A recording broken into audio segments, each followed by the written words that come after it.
Pilkada Jakarta 2024 memang sudah berakhir dengan kemenangan Pramono Anung Rano Karno dengan raihan 2.183 lebih suara atau 50,07% suara sah. Tapi kemenangan ini tak langsung diterima oleh dua paslon lainnya. RK Suswono dan Dharma Kun berencana untuk menggugat ke Mahkamah Konstitusi. Akankah pemenang akan ditetapkan setelah beradu bukti di Mahkamah Konstitusi? Kita akan bahas soal ini bersama dengan sejumlah narasumber di pagi hari ini. Sudah ada dari sambungan Zoom anggota tim hukum Dharma Kun. Sudah ada Mas Antony James Harahap. Selamat pagi Mas Antony. Mas Antony? Selamat pagi. Selamat pagi. Oke, kemudian juga di studio ada anggota tim hukum dari pasangan Pramono Rano, sudah ada Mas Birawa J. Arifi. Selamat pagi, Mas Birawa. Oke, kemudian juga ada Hakim Mahkamah Konstitusi periode 2003 hingga 2009, sudah ada Pak Marwarar Siahaan. Selamat pagi, Pak Marwarar. Selamat pagi. Oke, kami juga masih menghubungi dari tim hukum pasangan Ridwan Kamil dan juga Suswono. Kami berharap bisa turut bergabung dalam dialog kita di pagi hari ini. Saya ke Mas Antony dulu. Mas Antony, ini kalau kita lihat pasangan calon gubernur dan calon wakil gubernur Dharma Pongrekun Kunwardana ini jadi untuk mengajukan gugatan ke MK mempersoalkan rendahnya partisipasi pemilih atau justru karena adanya dugaan kecurangan, Mas Antony? Ya, seperti kami sampaikan kemarin ya, pasca hasil rekapitulasi bahwa kami dan tim sedang menyiapkan gugatan yang materinya masih sedang kami siapkan ke Mahkamah Konstitusi. Ya tentunya pada prinsipnya dan esensinya adalah mengenai partisipasi masyarakat yang mana dalam hal ini khususnya pilkada di daerah khusus Jakarta ya. Kenapa perlu kami ingatkan juga bahwa daerah khusus Jakarta itu kenapa khusus, karena hanya satu-satunya provinsi di Indonesia yang mensyaratkan kemenangan itu 50+1. Jadi itu provinsi dengan yang dikhususkan karena kompleksitas masyarakat dan juga jumlah penduduk. Maka perlu di sama-sama kita pahami bahwa itulah spesialnya Jakarta, ya kan. Kami bukan cari menang kalah, tapi kami ingin mencari kebenaran dalam proses penyelenggaraan pilkada kemarin, apakah sudah dijalankan dengan maksimal atau belum. Itu sih intinya, Mbak. Oke, jadi karena soal partisipasi pemilih yang rendah begitu, Anda mengajukan gugatan ke Mahkamah Konstitusi untuk sengketa pilkada. Nah, kalau misalkan ya salah satunya. Ya. Salah satunya. Nah, menurut Anda apa yang menyebabkan partisipasi pemilih cukup rendah di daerah khusus Jakarta ini? Apakah memang ada dugaan kecurangan atau seperti apa? Atau memang ada temuan dari tim hukum dari Dharma Kun sendiri soal ini? Ya, sangat berbeda sekali ya dengan penyelenggaraan Pilpres kemarin.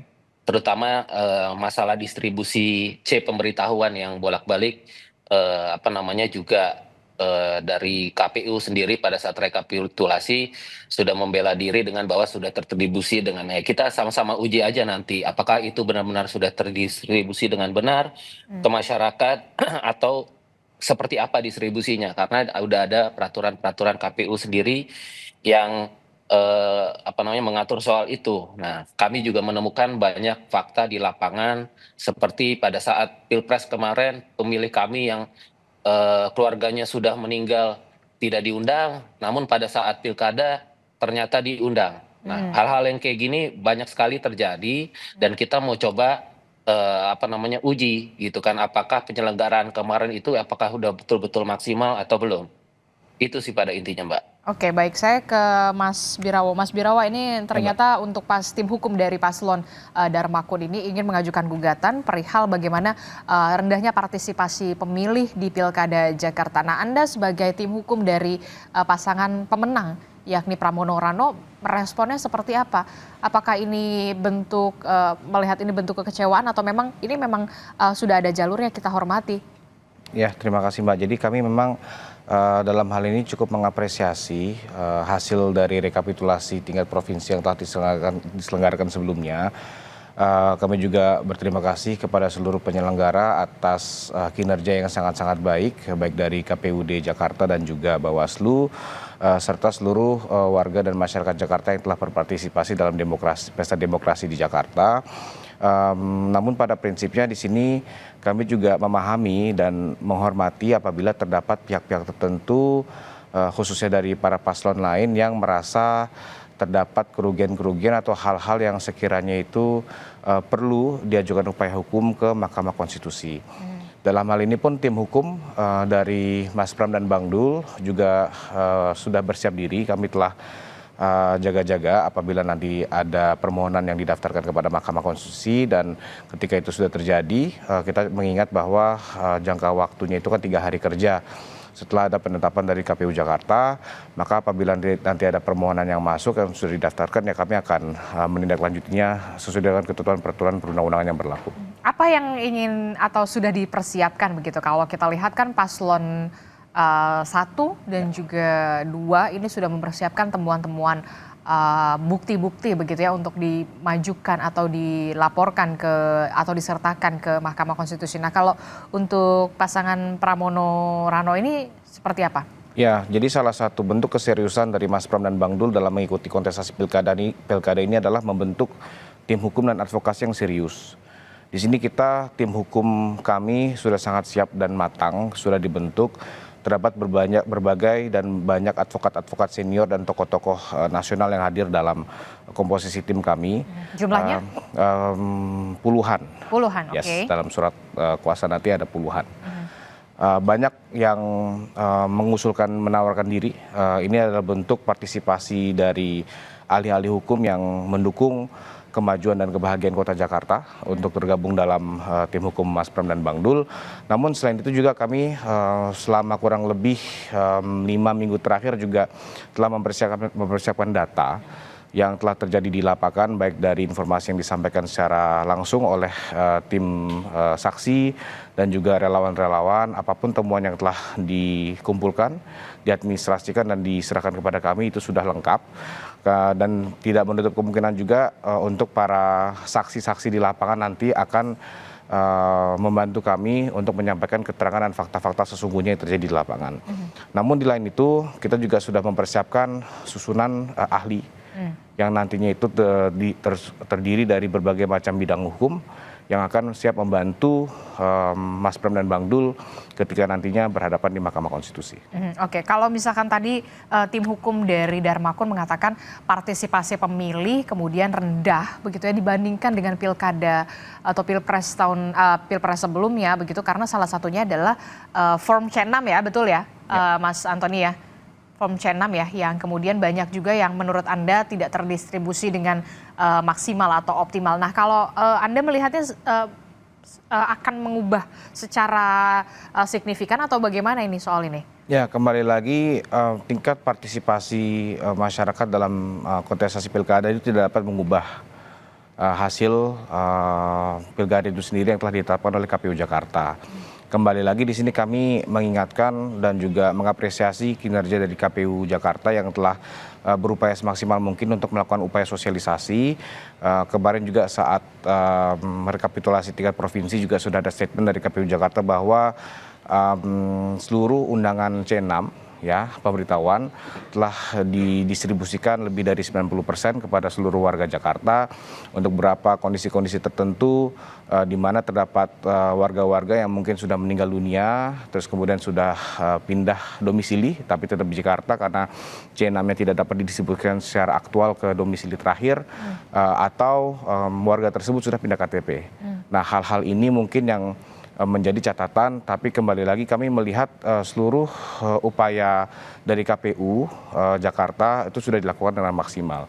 Namun kembali lagi di sini kita harus mengingatkan baik kepada kami sendiri ataupun kepada paslon bahwa tanggung jawab untuk meningkatkan partisipasi itu tidak hanya pada KPUD saja, namun kepada tim kampanye itu sendiri untuk terus mengajak, mengingatkan dan merangkul seluruh warga Jakarta untuk berpartisipasi. Karena kenapa? Pemilihan pemimpin bagi kota Jakarta adalah yang terpenting.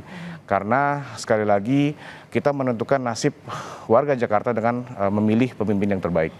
Oke, saya ke Pak Marwarar. Pak Marwarar, Anda sebagai Hakim Mahkamah Konstitusi periode 2003 hingga 2009 melihat hal ini seperti apa? Apakah memang diperkenankan ketika memang ada gugatan sengketa pilkada soal bagaimana partisipasi pemilih yang rendah di salah satu wilayah begitu digugat KPU-nya dan segala macam. Apakah ini sudah masuk ranah ke Mahkamah Konstitusi atau bagaimana sebenarnya penjelasannya? Ya, saya kira rumus yang pertama tentunya meskipun nanti akan dipertimbangkan bersama pokok perkara adalah selisih perolehan suara itu formula yang ditentukan dalam Undang-Undang Pilkada itu pasal 153 untuk kota seperti Jakarta dengan jumlah penduduk lebih dari 12 juta atau lebih itu 0,5% selisihnya antara pemenang dengan mereka yang peserta lain. Oleh karena itu lepas dari situ kalau melihat selisih dari suara yang diperoleh oleh pasangan nomor 2 dengan nomor 3 itu saya kira sangat jauh dan mungkin tidak memenuhi nanti suatu formula yang disebutkan dalam Undang-Undang Pilkada itu. Tetapi tentunya itu hanya dipertimbangkan nanti di belakang bersama-sama pokok sengketa yang ada.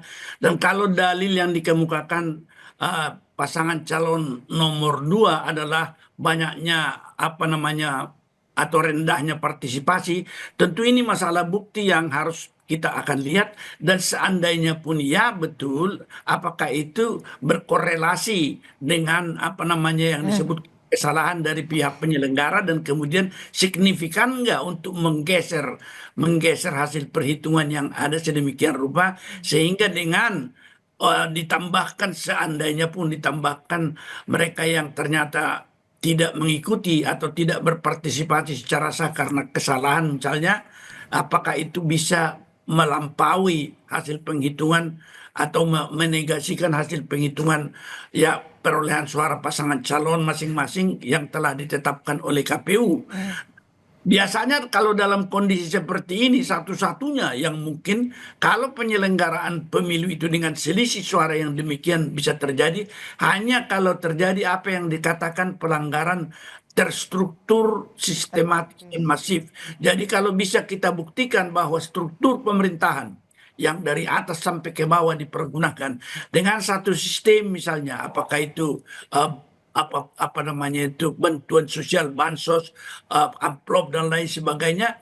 Dan kalau di dalam definisi kita yang di masa lalu, kalau struktur sudah dipakai dan ada sistem yang digunakan seperti bansos maupun amplop itu pasti hasilnya akan menjadi signifikan mengubah meskipun tidak dibuktikan secara mikro tetapi secara makro itu kesimpulannya senantiasa bahwa itu telah menjadikan hasil perolehan yang dihitung oleh KPU itu menjadi tidak benar. Barangkali kesulitan kalau dari sudut pasangan calon nomor 2 dan nomor 3 saya duga di sini dia karena meskipun saya dengar hanya melalui media, pasangan calon nomor 3 juga menyatakan adanya pelanggaran TSM itu yang saya pikir kalau saya perhatikan di media keluhan yang ada pada Bawaslu juga belum ada yang signifikan untuk menyatakan itu telah berlangsung sehingga berpengaruh terhadap perolehan suara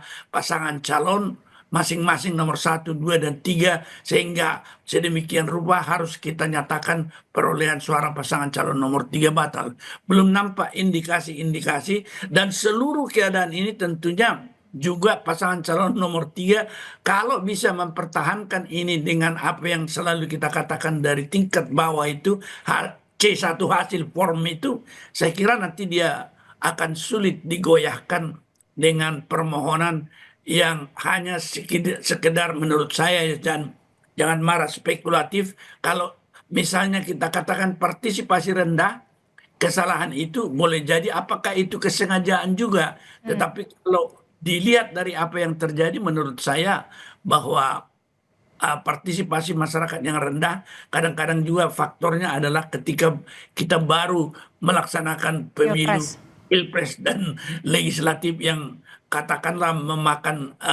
memakan energi dan pikiran seluruh warga. Saya kira demikian pandangan saya. Jadi benar-benar harus dibuktikan paslon kalau memang ingin mengajukan gugatan harus ada pembuktian soal TSM itu tadi, memenuhi unsur TSM yang kemudian dikatakan oleh salah satu tim hukum dari Dharma Pongrekun dan Kunwardana ini adalah soal form C6 yang tidak terdistribusi secara optimal, secara maksimal, Pak Marwarar. Ya, jadi itu sah, saya kira bisa dijadikan alasan. Tetapi untuk membuktikan nanti atau untuk melihat hasilnya, signifikansinya dengan pengaruh perolehan suara dan pembuktian apakah memang itu adalah kesengajaan atau kesalahan daripada penyelenggara, itu tentu merupakan dua hal yang membutuhkan bukti-bukti yang agaknya akan mengalami kesukaran bagi tiap pihak yang mendalilkan seperti itu.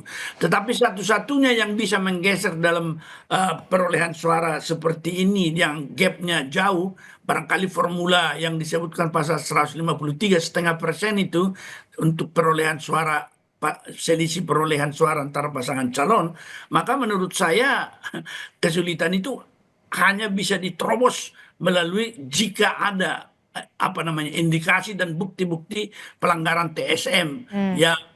Tadi Anda sebutkan itu soal money politik dan juga pembagian bansos dugaan. Saya kira itu. Jadi kalau ini bisa dibuktikan ya oke, kita akan melihat itu. Tetapi juga tentu saja pihak pasangan calon 1 dan 3 atau dua, 3 itu tentu memiliki juga kontrabukti nanti yang menyatakan hal yang sebaliknya. Jadi saya kira ini adalah adu bukti. Tetapi lepas daripada itu, kalau melihat selisih perolehan suara, mungkin agaknya itu tidak memenuhi formula yang disebutkan legal standing untuk mencoba memohon membatalkan hasil perolehan pasangan calon nomor 3 dengan selisih yang ditentukan oleh Undang-Undang Pilkada. Saya kira demikian. Oke, respon Anda Mas Antoni mendengar apa yang sudah dijelaskan oleh Pak Marwarar seperti apa? Anda dan juga tim tampaknya harus bekerja ekstra keras begitu untuk membuktikan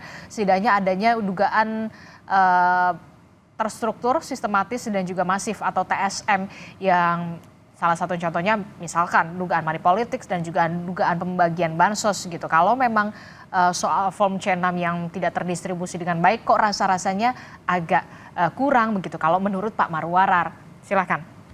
Ya, kalau temuan tim kami ya, saya makanya tadi saya bilang salah satu namun itu adalah menjadi esensi karena partisipasi masyarakat Jakarta dalam pilkada serentak tahun ini adalah yang terendah. Satu negara ini yang paling rendah partisipasinya adalah Jakarta. Ya, kenapa itu bisa terjadi sepanjang sejarah ini? Nah itu yang mau kami uji. Apakah ini tidak kemaksimalan dari KPU sebagai penyelenggara atau seperti apa? Padahal anggarannya jauh lebih besar daripada provinsi lainnya. Kemudian juga kemarin dalam rekapitulasi waktu saya mengikuti juga Bawaslu juga sempat memberikan catatan bahwa pada saat sebelum C6 itu didistribusikan ada yang namanya coklit. Nah, itu kami juga lihat merupakan faktor penting di mana di situ adalah tugas KPU untuk memberikan selain mencocokkan memvalidasi tiap-tiap rumah itu di depan rumah ditaruh stiker gitu ya seperti pada saat Pilpres. Nah, ini banyak sekali terjadi dan terjadinya masif di Jakarta, apalagi para pemilih 02 yang mohon maaf menengah ke bawah yang tidak punya teknologi seperti mengecek secara online dan ini kan harus diberikan sosialisasi yang sampai ke masyarakat gitu sehingga mereka tahu gitu bagaimana partisipasi masyarakat kalau masyarakatnya itu tidak diberitahu atau tidak diundang. Ini beda sekali dengan sosialisasi pada saat Pilpres kemarin gitu. Kalau dibilang tingkat partisipasi masyarakat rendah tidak mempengaruhi, tapi faktanya jumlah suara golput itu jauh lebih banyak dari pemenang Pilpres. Pemenang Pilkada Jakarta ini gitu. Ada sekitar hampir 4 juta suara ini yang hilang. Nah, ini menjadi tanggung jawab siapa gitu kan. Ini yang mau kita uji di Mahkamah Konstitusi ya, walaupun kami juga mengetahui bahwa pasal 153 mengenai selisih suara itu kami sangat aware, dan kami juga sekali lagi kami 02 tidak mencari menang kalah, tapi kami mencari kebenaran dan keadilan di sini. Apakah penyelenggaraan kemarin pilkada ini sudah berjalan secara maksimal yang dilakukan oleh penyelenggara?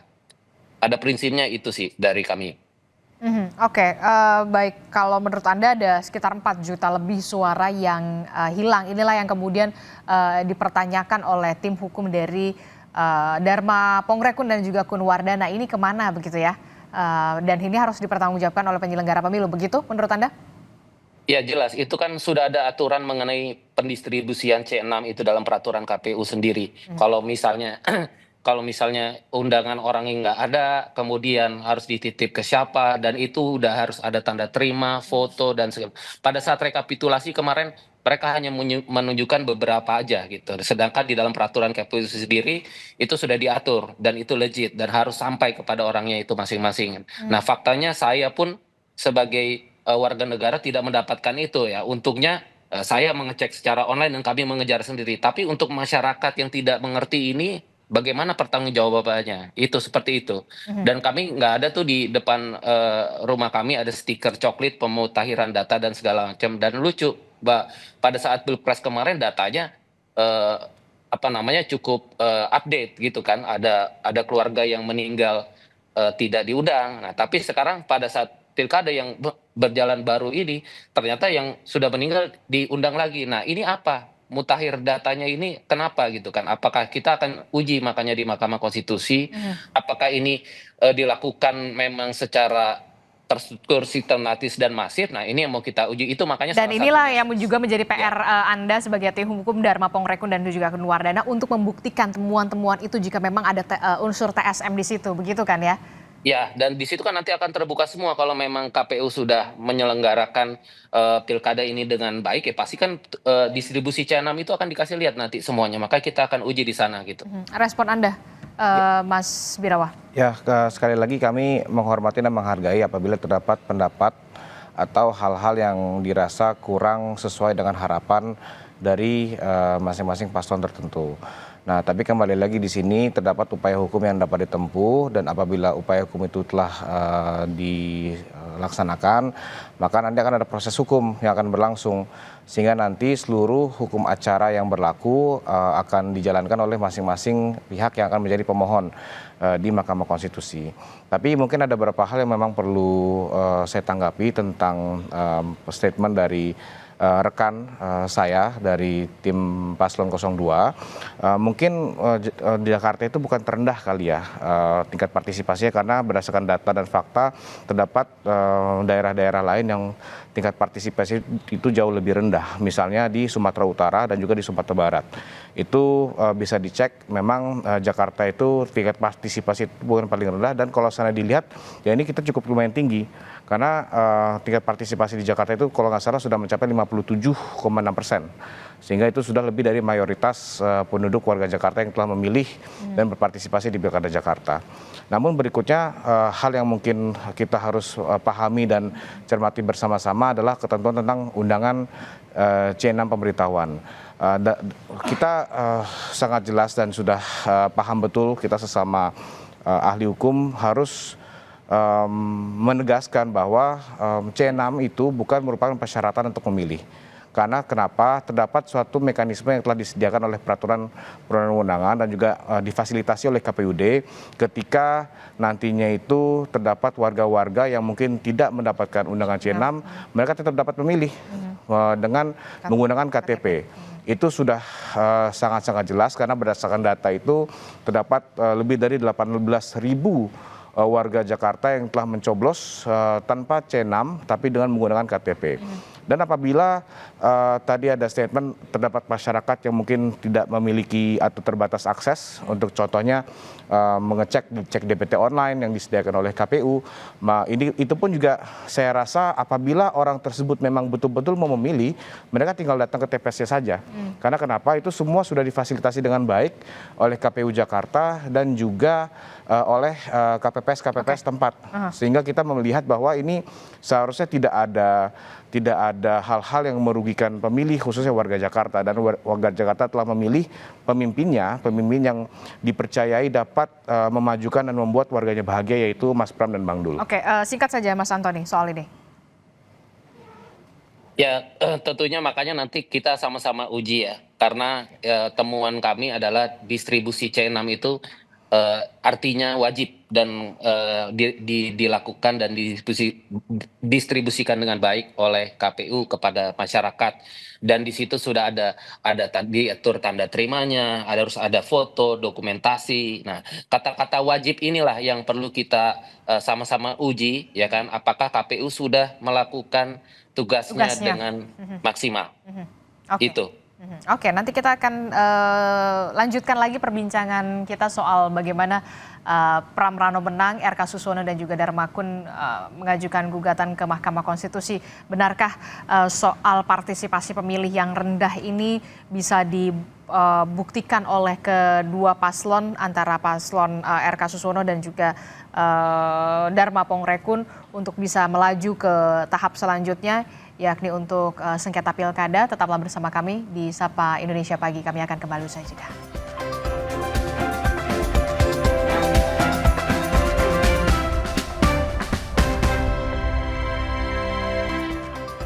Terima kasih Anda masih bersama kami di Sapa Indonesia Pagi. Saudara, masih soal pilkada yang memang walaupun KPU Provinsi Jakarta sudah mengumumkan soal hasil rekapitulasi di tingkat provinsi, tapi kemudian yang jadi lanjutan adalah paslon 1 RK Suswono dan juga paslon 2 yakni Dharma Pongrekun akan rencananya mengajukan gugatan ke Mahkamah Konstitusi dalam hal sengketa pemilihan kepala daerah karena tingkat partisipasi pemilih di Jakarta yang dinilai sangat rendah begitu di Pilkada Jakarta di November yang lalu. Masih membahasnya bersama dengan Pak Marwarar, kemudian ada Mas Antoni dan juga Mas Birawa.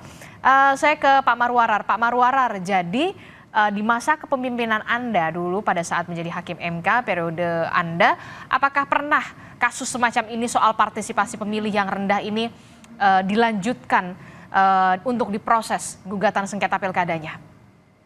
Saya kira di masa lalu itu yang terjadi adalah protes sebelum pelaksanaan pemilu itu, ketika banyak pimpinan-pimpinan partai termasuk juga tim-tim sukses di Pilpres gitu, yang mengamati bahwa DPT itu sama sekali tidak boleh dikatakan menggambarkan pemilih yang sah yang bisa tercakup di dalam DPT itu. Padahal di masa lalu setiap orang yang bisa berhak ke kotak suara memilih ditentukan harus terdaftar dalam daftar pemilih tetap itu. Nah, ketika ini diajukan, inilah putusan MK pada waktu itu yang sangat mepet betul waktu itu. Kemudian MK mengeluarkan suatu putusan yang menyatakan aturan seperti ini inkonstitusional.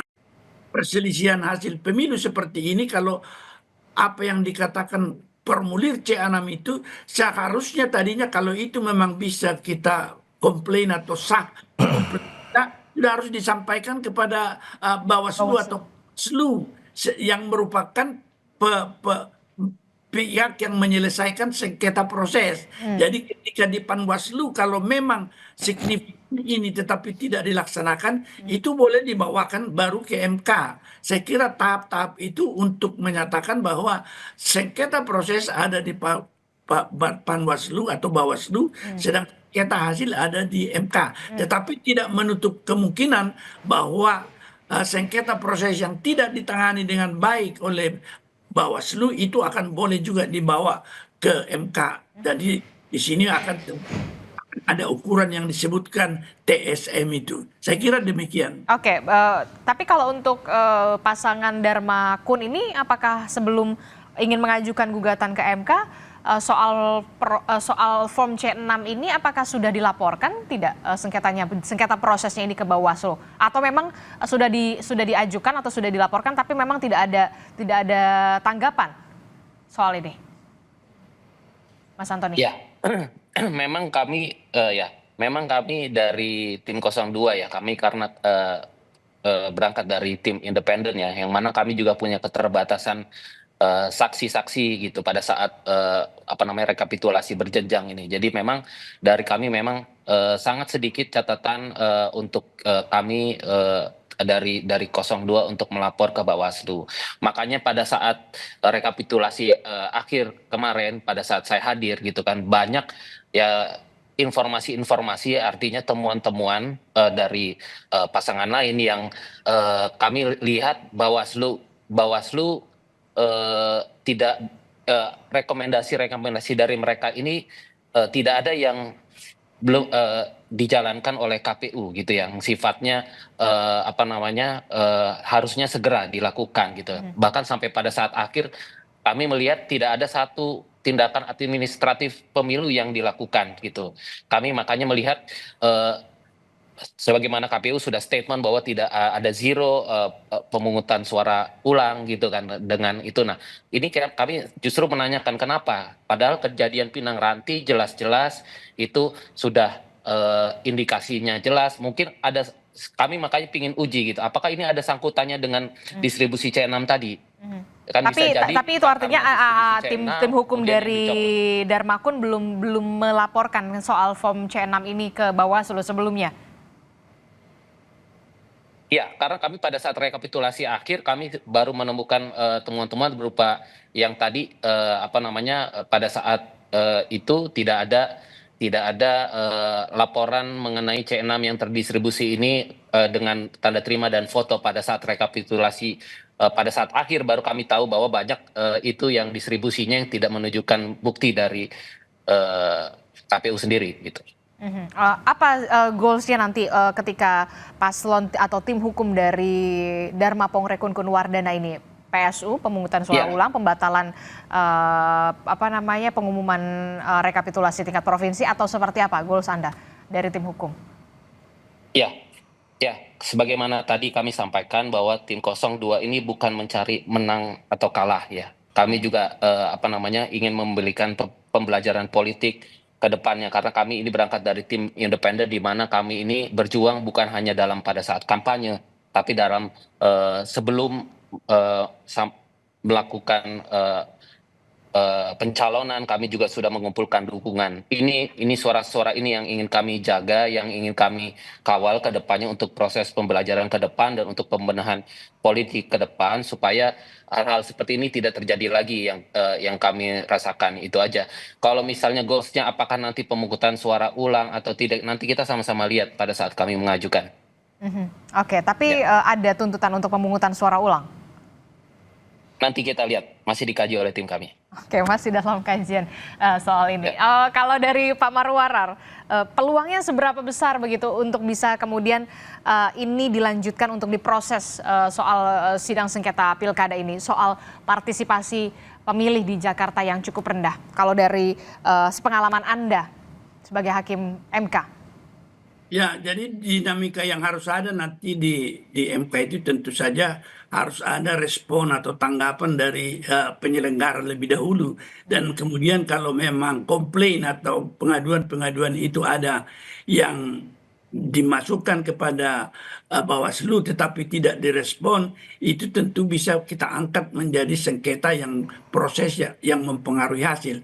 Tetapi tetap juga bahwa ketika putusan MK di masa lalu tentang ini telah merubah hak memilih itu bukan hanya didasarkan C6 itu saja, tetapi kalau penduduk itu warga negara RI yang sah sebagai hak konstitusi, tidak boleh dihambat-hambat itu. Oleh karena itu tentu saja di dalam satu demokrasi memang dibutuhkan apa yang dikatakan inisiatif sendiri dari para rakyat yang ikut dalam pesta demokrasi seperti itu.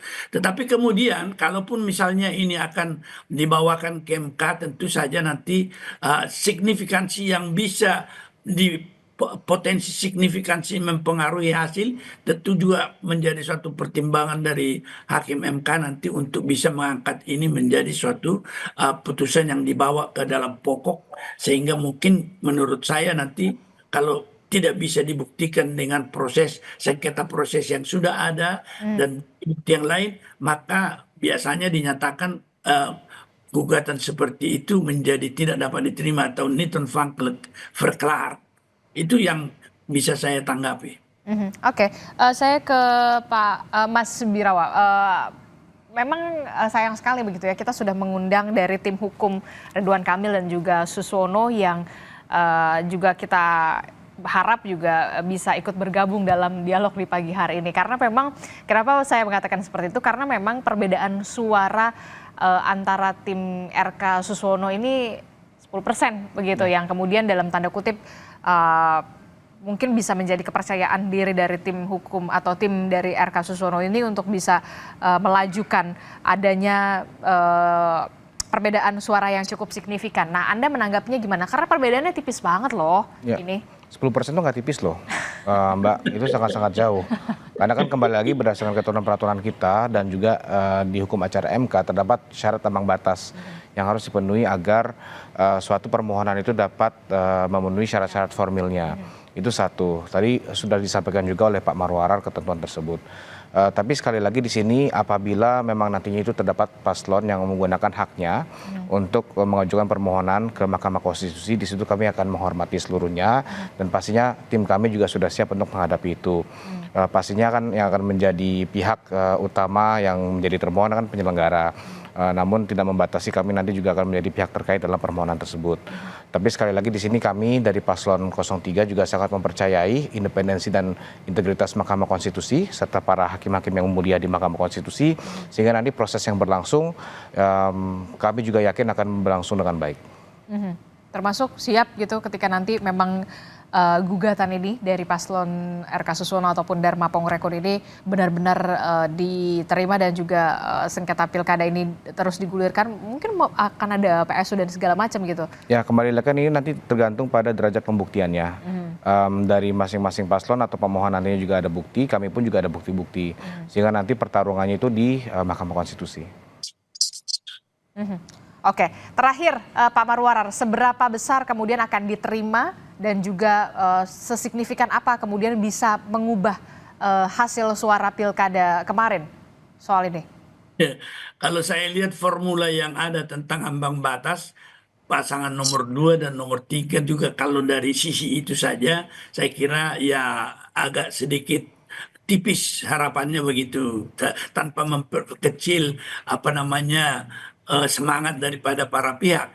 Tetapi kalau memang ada suatu bukti-bukti yang cukup, misalnya bahwa pelanggaran TSM itu bisa dibuktikan, meskipun selisih suara yang ditetapkan oleh KPU itu begitu jauh jaraknya, maka itu bisa diterima. Karena itu selalu kita menganggap bahwa struktur yang dipakai dalam pemilu dengan menggunakan sistem apa yang dikatakan itu amplop maupun bansos, hasilnya pasti mempengaruhi secara sangat signifikan. Oleh karena itu biasanya kita terima itu kalau di masa lalu, sehingga kita bisa mengatakan itu pemilu itu tidak sah atau pihak yang menang dinyatakan tidak sah, kemudian pihak yang kalah atau pasangan selanjutnya akan naik ke posisi itu. Saya kira inilah sebenarnya suatu proses pembuktian terakhir yang dimiliki setiap pasangan yang ingin menyatakan kebenaran daripada hasil penghitungan suara itu untuk bisa menjadi dasar dia memperoleh kursi itu secara sah. Saya kira ini yang harus diperhatikan betul. TSM boleh pakai sebagai alat untuk, meskipun selisih suara itu sangat melampaui ambang batas yang ditentukan undang-undang pilkada, itu sebenarnya sekali bisa tidak relevan kalau bisa kita katakan bahwa struktur pemerintahan campur tangan dan kemudian dia menggunakan sistem, apakah itu bansos, amplop dan lain sebagainya atau tekanan, itu bisa kita anggap itu hasilnya pasti signifikan. Saya kira ini yang menjadi formula yang dipakai di masa lalu. Mudah-mudahan di masa ini juga tetap akan diterima. Terima kasih lah. Oke, terakhir Mas Antoni. Jadi dalam tahap ini tim hukum sedang mengumpulkan temuan-temuan yang tadi dikatakan Pak Marwarar harus TSM tadi, dan rencananya kapan ini akan segera mengajukan gugatan atau mengajukan gugatan ke MK soal sengketa pilkada ini, Mas Antoni? Ya, kami masih punya waktu ya hingga besok. Perhitungan kami masih punya waktu sampai besok. Tapi pada intinya dari 02 kami mau menggunakan hak kami untuk menguji penyelenggaraan Pilkada Jakarta kemarin di Mahkamah Konstitusi apakah sudah berjalan secara maksimal atau tidak. Yang salah satu yang menjadi prinsip itu adalah mengenai distribusi C6. Kami juga sudah mengumpulkan beberapa jurisprudensi putusan Mahkamah Konstitusi di mana distribusi C6 ini juga pernah menjadi objek pada saat pileg kemarin, dan itu akan menjadi salah satu rujukan kami kenapa kami percaya diri untuk ini akan setidaknya nanti dipertimbangkan untuk diterima di Mahkamah Konstitusi. Ya, tentunya kami ini juga menjadi pembelajaran dan keterbukaan bagi pemilih 02 yang tentunya suara mereka walaupun sangat kecil dibandingkan paslon yang lain, tapi kami juga dari survei sampai akhirnya pada pencoblosan itu juga angkanya cukup signifikan. Jadi kita tidak tahu apakah nanti setelah ini apakah ternyata ada suara-suara yang ada kemungkinan potensi ke kami, itu yang kita juga perlu kita uji gitu kan. Itu juga bentuk tanggung jawab kami kepada para pemilih. Dan bentuk ikhtiar juga ya, salah satu bentuk ikhtiar juga ya, Mas Antoni ya. Iya. Oke. Ya kita lihat, Mbak. Ya. Oke, berarti besok rencananya akan melapor atau gimana? Ya kita masih punya waktu sampai besok ya, mungkin bisa hari ini, bisa besok ya kan, kita nanti sama-sama lihat. Oke, kita akan tunggu untuk tim hukum dari Dharma Pongrekun Kunwardana masih punya waktu hari ini dan juga sampai besok, termasuk juga dari tim hukum Ridwan Kamil Susono yang memang sedari semalam sampai pagi ini masih terus dihubungi tapi belum terkonfirmasi. Sayang sekali, padahal kita berharap dialog kita juga bisa dihadirkan dari tim RK dan juga Suswono begitu ya. Tapi terima kasih untuk perbincangannya di pagi hari ini, Mas Antoni, Pak Marwarar, terima kasih, dan juga Mas Birawa, terima kasih sudah ke studio. Dan tentu saja kalau memang ini akan bergulir ke Mahkamah Konstitusi dan diterima gugatannya untuk segera diproses, pastinya publik dan juga media tetap harus mengawal sampai akhir. Terima kasih Bapak-Bapak, sehat selalu. Assalamualaikum, selamat pagi. Terima kasih. Saudara, informasi penting dan juga menarik lainnya masih akan kami hadirkan usai jeda. Ada Robik, anggota polisi yang menembak siswa SMK di Semarang, Jawa Tengah dan juga ditetapkan jadi tersangka usai gelar perkara oleh polisi. Informasinya hadir sesaat lagi.